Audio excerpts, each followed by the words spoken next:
In the final episode of Jesus' public teaching ministry, Mark sets the religious pretense of the scribes in the humble faith of the widow in acid contrast to one another. The widow's offering, despite its apparent insignificance, is for Mark the most fitting response to the subterfuge that is happening among the Sanhedrin. For rather than seeking Jesus' life as the Sanhedrin were, the widow gave all she had, her whole life.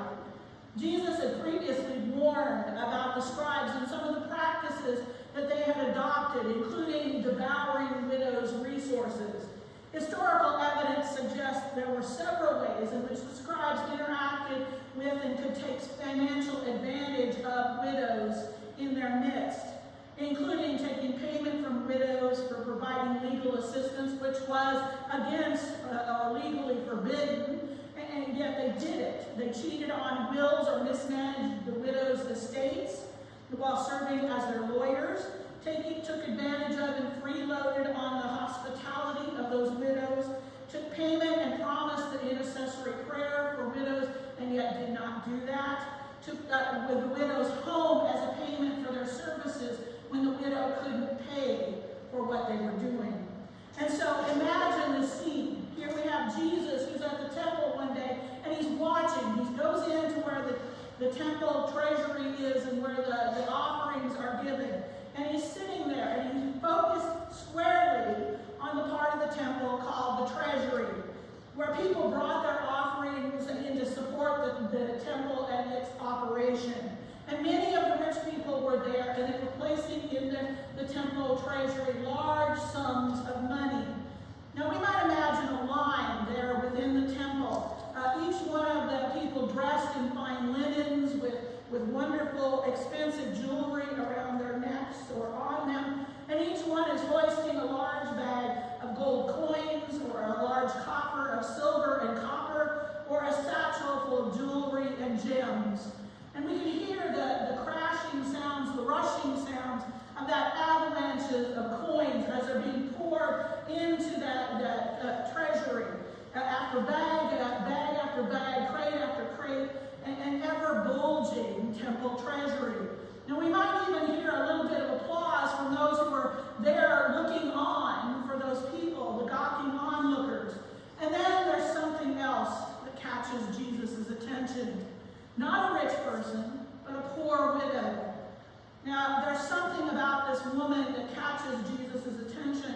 It might have been the fact that she, the look on her face or something that she was wearing, but something about her communicated to Jesus that she was not like the others there in the temple. She was poor, alone, and left with very little in her way of wealth. Her contribution to the temple treasury made barely a clink, let alone an avalanche like the others. And she pulled out these two small copper coins, worth about a penny, or about 1/64th of the average person's daily wage. And so she walks up and she drops these two coins into the treasury. And I bet there wasn't even the slightest bit of applause or anyone that even noticed what it was that this widow was doing. No one turned their heads. No one paid attention except for the Son of God. But this unnamed woman, unknown to the world, caught the attention of Jesus. Jesus turns and he says to his disciples, "Truly, I tell you, this poor widow has put in more than all those who are contributing to the treasury." Now, some of you with a CPA kind of mind might be saying, "Well, Jesus, you made an accounting error. That doesn't sound quite right. After all, this long procession of wealthy people were giving great sums, much money, much more money than this poor widow was giving to the treasury. How could Jesus say that the widow was giving more? How could he say for all of them have contributed out of their abundance and her out of her poverty has put in everything she had, all she had to live on?" So already, possibly the most massive temple in the Roman Empire, supported by an annual temple tax for all adult male Jews, including those who lived in the diaspora, which was the outer regions around Jerusalem. The temple sported ostentatious wealth, such as a massive golden vine that went throughout the temple. Its officials would probably waste this little widow's money, but ignorant of that likelihood, the powerless woman acts out in faith in her wholehearted devotion to her God, or out of duty, we don't know for sure. And the widow's mite, the lepton, was the lightest and the least valuable of coins during that period. And so she offers what she has, which is not much. Now consider that the offering of the treasury was used to pay the costs associated with the running of the temple, such as the supplies for that were needed for the offerings that were given, the salaries of the staff that prepared the offerings. They were all a shared responsibility of those in the community. And since they shared the benefits, they also had to pay to help all of that happen. Now everyone can contribute to the general fund because the offering collection was collected in the court of women, which was a place where both men and women were allowed. And so both men and women can be present. And as Jesus is watching, Jesus sees lots of rich people putting quantitatively larger sums of money into that till compared to the overall amount of money that they had. So Jesus implies that it's nothing. What they're putting in now is nothing compared to what they have at home. It's nothing compared to the security they have in their own homes.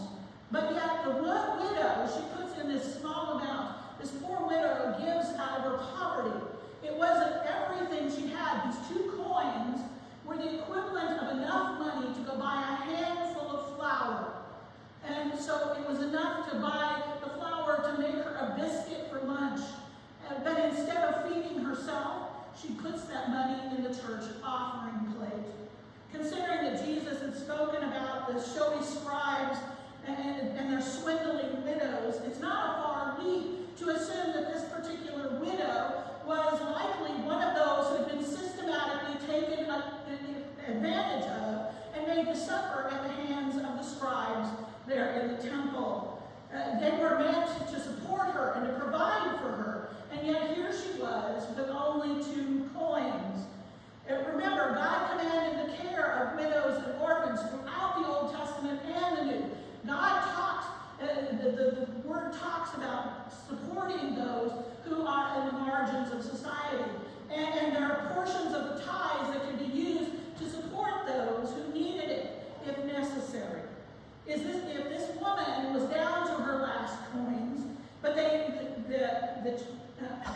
she had been impoverished, doesn't she need the sort of support that the temple was meant to offer her?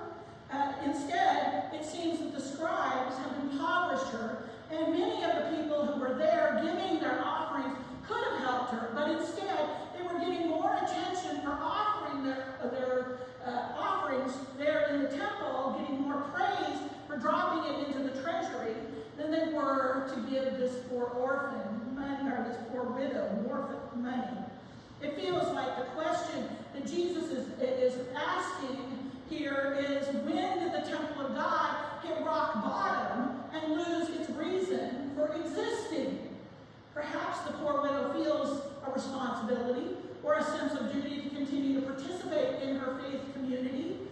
Whether she offers her offering out of obligation or out of duty, we don't know. Or whether she offers it because of her deep trust to God, we don't know.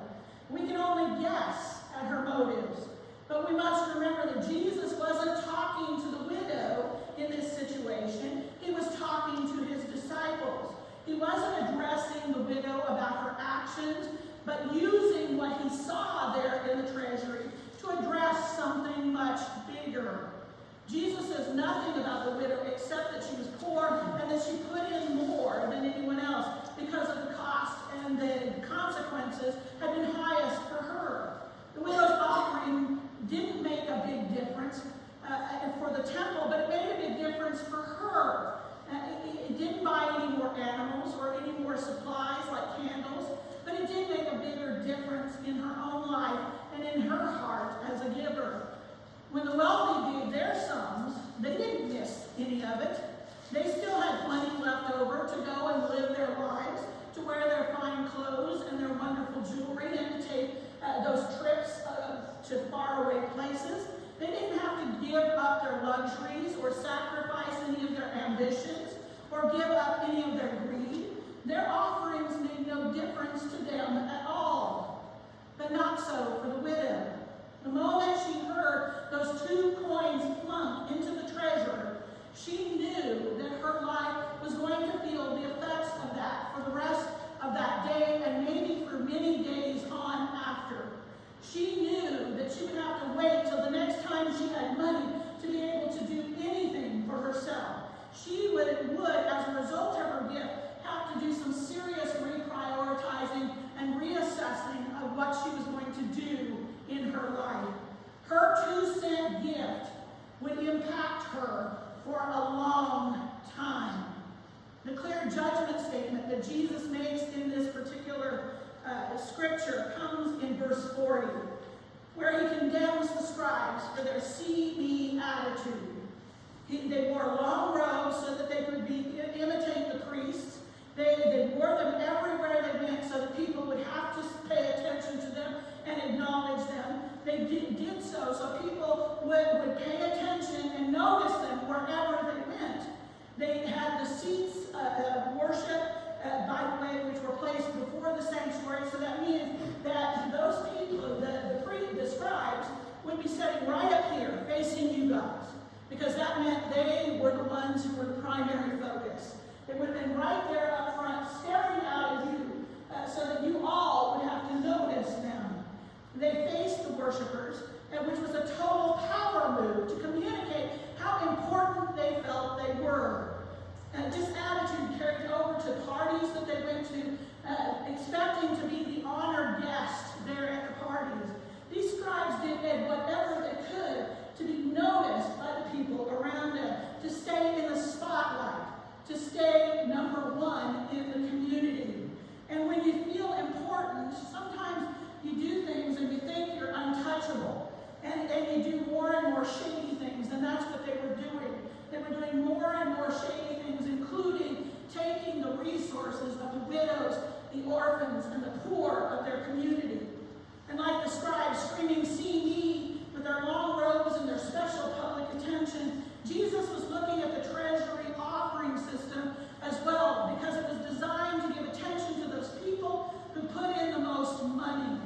The container was shaped like a trumpet. And so that trumpet, the bell, each time a bag of coins was dropped in there, you could hear the clank of those coins as they wound down through that bell, down into the treasury below it. They clinked and they clanked and they drew attention. So the larger the offering, the more attention, the more time it took for those coins to filter through, down to the narrow opening into the chest below. All this happened in a public place. The poor widow's coins were silent in comparison to all the others that were there that day, and all of those of the rich and the famous, except by Jesus. Jesus noticed the offering of this poor widow. And when we consider not only the larger arc of the Gospel of Mark in regards to offerings and religious duties, but also to the commands that fill both the Old and the New Testament about caring for those who are in financial need, especially widows, orphans, and those on the margins, we can't help but consider Jesus' point of view about the widow's offering. All that we know about how Christ summarizes the spirit of the laws, we heard back a couple of weeks ago, in that God, actually last week, we heard how he summarizes the laws in loving God with our heart, mind, spirit, and soul,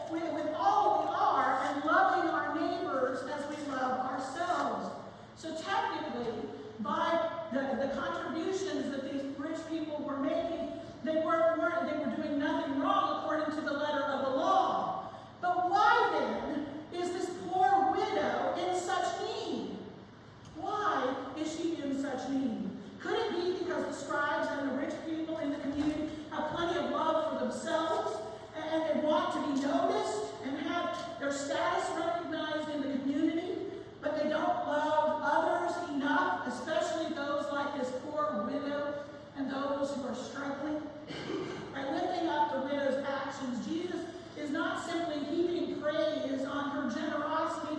He's indicting the system that kept her poor. He's asking us all to face our greed. Everyone must themselves ask the tough questions about how we are in this world. Is this kind of thing right? Should this kind of thing be happening? Why is this woman down to only the 2 coins of the lowest denomination in her life? How did she get there? How did she get there? And did we let it happen? Did we let her become this poor widow who has nothing now? How are we perpetuating this same kind of system in our world today? How are we acknowledging and aiding those in our community who have real needs? And how are we caring and providing for them? Furthermore, I'm not sure that there's any church in the world today whose members don't struggle with the image game. We all want to be recognized. We all want people to know we exist. We all want to receive that recognition that we are here. But when we place that as our primary focus in being seen in the world, when we're focused on the external appearance, rather than on being genuinely faithful to what God is calling us to, we are no better than those scribes. And maybe it's time for us also to remember that the way to the cross is the way of anonymity. God calls us not to be out there to be seen by what we give, but to give because that's what we are called to do. God, our greatest challenge is to examine our motives and our actions daily, because the greatest gift we can offer God is our wholehearted devotion and selfless service to others around us. Jesus challenged the leadership of the temple to practice more just ways in the world. The opposite of poverty is not wealth, it's justice. It's justice, and that everyone has justice. We live in a world, we live in a country that says we believe in justice for all, but are we practicing that justice for all? We've all heard of churches who have hearts for their neighbors and those around them who are in the greatest of need. Those churches, like the church that began behind the scenes to periodically call the city office and pay them months of back utilities that were past due, or that congregation that purchased milk for everyone in their school system for snacks, or the church that partnered with RIP Medical Debt, a nonprofit that buys up medical debt and for pennies, and then to eliminate that debt for families around their community, or that church that has a compassion fund that is there to help its people in the community who are having a hardship with rent, utilities, and food, that offers all of those things. We shouldn't forget that we are all called continually to care for those in need around us. The poor, the undocumented, the widows, the orphans, those who live on the margins of our society. Jesus continues to challenge us, to challenge his church to be that church that lives more justly in the world today. We must remember that the house of God is not a place where anyone should be devoured, where anyone has to give up the last of what they have. And as Jesus looks on, as this all plays out, what Jesus is saying to all of us is that it doesn't have to be this way. We can make a difference in our world, because when we give our whole lives to God, and when we love our neighbors as God calls us to love them, then life becomes fuller. It becomes fuller than we could ever imagine, not just for us, but for all those around us, as we all flourish and are able to live in justice. Amen? Amen. All right. Your questions for today. The widow offers more than a tithe. She gives all she has in complete trust to God. What holds us back from trusting God with everything that we have, our finances, our lives, with our whole beings?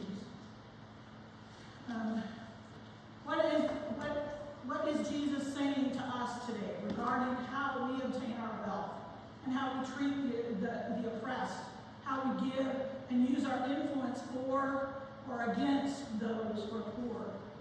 Because everything we do affects others around us. How does it affect them? All right, if you